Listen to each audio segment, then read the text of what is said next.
the legend of the ghost has kind of essentially lived on from wherever that time period was, and someone else has picked up the mantle. I think the plot is the reviews for the Ghost of Yotei is out.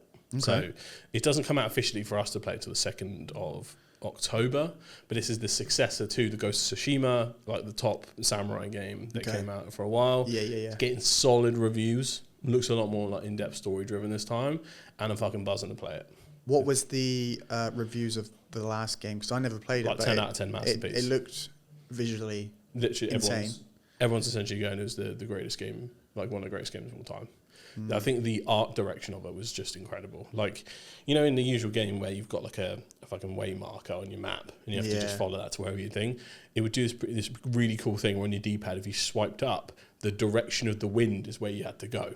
And you're on this horse, and it's all stylized like an old Japanese movie. That's kind of cool. So like you're in these like flowing grass, and the wind's blowing your way, and you're like, and let's say, because basically the plot of the game is to start the it's to start the Mongol invasion of a part of Japan. So Tsushima is one island off the coast of mainland Japan, because historically the Mongols could never get into Japan for some reason. So basically, water. Yeah, basically water. Storms and shit. But yeah, they come in, and it's essentially a battle of, spoilers, it's kind of like a battle of identity and will, right? So he's a traditional samurai, honor over everything else. Mongols weren't exactly that bothered about honor, so they're chopping people's heads off. They're using they're using whatever taxes they need to win, because they be conquering, right?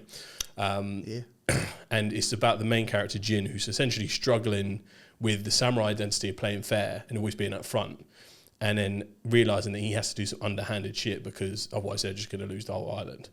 And it kind of culminates between him and like a battle with his uncle, who's like the current like leader of the island.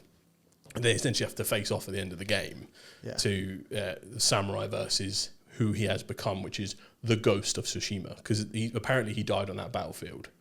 But he didn't. He came back. It's essentially a samurai learning to be a ninja throughout the whole game. And the whole thing's stylized like a Japanese movie. And it's so sick. But they'll put like gameplay elements of that in. Yeah. So if you run up on some Mongols, right, they're just out there, you'll get the option, if you jump off your horse, to press up on the D-pad for a standoff. And you have to hold triangle and wait till he moves and like, and you like go through him. And it's like the sickest mechanic. That's very much like Red Dead when you're doing the whole draw thing, right? Yeah, it's a lot like that. Like, I chose to play the majority of the game, right, with like just playing it as a samurai. I was like trying, what's dishonor? I was trying to play it fair, but the game made me do ninja shit. I was like, no, I don't want to. I want to be samurai. But it was banging. So the new one is going to be really cool. It follows again, another Japanese island. I'm not sure if these are real islands. Is it like a prequel or a sequel? It's a sequel. Okay. So the legend of the ghosts has kind of essentially lived on from wherever that time period was, and someone else has picked up the mantle. I think the plot is 6 gangsters have taken over Yotei, killed the main character's family, training arc for revenge, and now you follow the game of her like killing all of the gang leaders who have built up loads. I'm like, this is my jam, son. Is diving in. A PlayStation exclusive? I can't remember. Yeah. It is, right? Yeah. Yeah. So okay, PlayStation keep putting out the story bangers still. Man. That's what they're clutching onto, right? Yeah. They got to keep doing that, otherwise I don't know what else they're going to do. It's going to be Xboxed real quick. They're literally pulling through with it, though. Yeah. Do you know what, a question, though? Because what we talked about previously on one of the episodes is that movies always start in like a really poor timeline or like a boring timeline. Yeah. Is it the same with games, you think, as well? Like, is this specific story in the best period? I'm not sure about this new one, but the Ghost of Tsushima one was pretty sick. It's like there was no before where it was like... Nah, this isn't like this was at the end of the samurai period. I don't think there was any guns or anything like that. So, because you use a bow and arrow for the majority of it. So, I wouldn't be surprised in this new one, because there is this period in Japanese history where they close themselves down for like 400 years. And then eventually the Portuguese and English start coming over and like, want a gat? And some of them like... like, no, we'll fight you with bow and arrow. Yeah. I think it was like I think the last death of the samurai was actually like World War II, where there was literally like I think it was like commandos of actual samurais who refused all that shit. That's crazy, isn't it? It's so fucking Do you think cool, if World War II didn't end the way it did as well, they would still carry on, potentially? Probably. Do you know what I mean? Like, because obviously some of the traditions sort of died. Yeah. There. Problem is, a lot of it sparked off because obviously Japan invaded China. So that was a huge problem in itself. So if the war never kicked off, I don't think that situation would have been rectified that quickly. And on most historical accounts, the Japanese were way worse than the Nazis, and that is brutal. Yeah, There's a reason that they bombed Hiroshima and Nagasaki. They had to. I mean, sometimes when you watch like historic videos back, you're like, Nazis were like, damn, these Japanese guys are like I think there's like worse. historical letters from the Nazis sending over to the Japanese, like, hey, could you stop that? Yeah. It's kind of cruel. You're just like, whoa. They're on a different level, but the Japanese are very good at not ever acknowledging their history. Yeah. So they're just like, didn't happen. What you were What are you looking talking like, about? we're going to get invaded by... Someone runs in with a samurai sword. Don't talk about our history. But yeah, there's this whole, like the honor narrative is like still, I think it's still alive and kicking today. Like, yeah, there's got to be some sort of it, right? But I feel like a lot of it. They have a very died. collectivist culture. So I think I think the historical reason, you know how they have a lot of like Godzilla movies and like kaijus and that all comes from Japan. They are they are visual representations for natural disasters. Yeah. So a lot happens there though. Yeah. Like everything. Naturally. Yeah. Like earthquakes, typhoons, tsunamis, they get everything. Yeah. So I think as a culture, they're so used to coming together to rebuild that their culture is far more collective and about like the us than anything else. Especially compared to more individualistic cultures like us or America. So I think that's why the narrative probably stays so strong, because it's so part of their identity. Yeah. They're just like, fucking...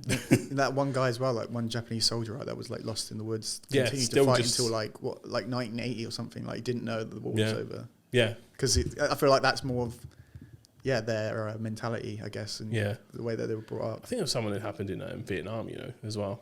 Really? Yeah. I can't remember if he was American or if it was a Vietnamese soldier, because they would both play like audio to like trick the other one. Have you ever heard of Hanoi Hannah? I think so. Yeah. That was the name of the lady that's what they used to call it. They used to be like, "Your country has abandoned you, GI. GI, give up. You shouldn't be here, GI." They would play that over the speakers where you just walking through this jungle like, shit, man. I would not want to be in the Vietnam War. That sounds futuristic as well. Yeah, they would just play it over these speakers over and over again. So obviously they wouldn't believe anything because it would just be like propaganda. I'm like, damn. Yeah, that wasn't like a... Shit was crazy. Yeah, that was a crazy... They shouldn't have been there anyway, but... I know.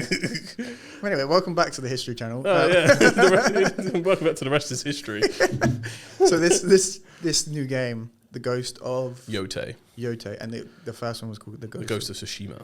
I'm not even going to pronounce it. I knew that's why I had to ask, but you're looking forward Resident Japanese translator here. Yeah, I was... You're looking forward to it then? Yeah. There's a couple of story games I'm going to get stuck into. Cyberpunk finally came onto PlayStation Plus. For free? Yeah. So I'm finally going to properly play that. I've been putting it off because I know that's a rabbit hole. You got to save time for that. It's like I should go schmore in there, and you gotta get into that. And then Ghost of Yotei will be another one that would come out a month later with a big ass beard. Like, that was crazy. When's it come out? Ghost of Yotei, 2nd of October. That's quite quick. Yeah, so it's coming very soon. That's why the IGN reviews and out and all that shit, because they get to review it early. So looking forward to it, man. It's gonna be good. I do find like all these free games come out, and you're like, oh yeah, I want to play that. It's free. I'm going to download it. And you're like, well, Ghost of Yotei won't be free. No, of course, but just because you said Cyberpunk, but going back to like all these games that come out, I mean, I really want to play Hogwarts. Obviously, you never played it first time? I still not played it, and I've got it for free. It's just like I have so many lined up. But I'm like, Hogwarts is a fun one. Am I ever going to get round to playing these games where I can't even get past this one I'm on? Yeah, it gets a little repetitive, but I didn't care because the world building was good enough. Yeah, and there was really good traversal, and the combat feels good. Yeah, that's what you need more than anything, right? Like, throwing out that flipendo, it's just like... When you feel like you're in control of what you're doing. Yeah, like, sometimes, you can play a game... It's got good replayability. Yeah. Which is what I like about it. Yo.